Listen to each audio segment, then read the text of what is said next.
I went to school with a lot of rich kids. A lot of them are from foreign countries, and their family owns like chains of supermarket stores, true story, chains of pharmacies, land, straight up plantations, legitimately children of diplomats, children of wealthy business owners, children of import export tycoons. Like, those were my classmates. And a solid chunk of them, probably 30%, were like really nice, friendly, chill, really sweet, really like, I wouldn't say they're lazy, they just don't have to work. I don't think people understand that about the rich kids. They don't need to work. Why would they be hustling?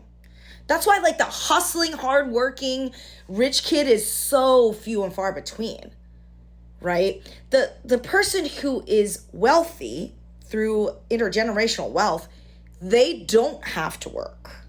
The ones that try to work, like I said earlier, 50% of them are not very good at it because a lot of them have been neglected or spoiled. So they have an over entitled sense of self. They're not great workers. But there are, like I said, many who come from the wealthy class who do not need to work. So don't call them lazy.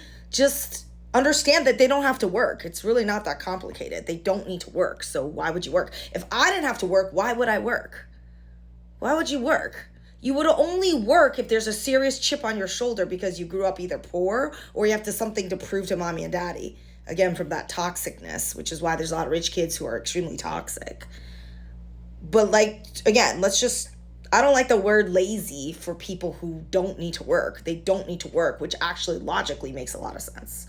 I wouldn't call them lazy. I just call them, they don't need to work, whatever word that means.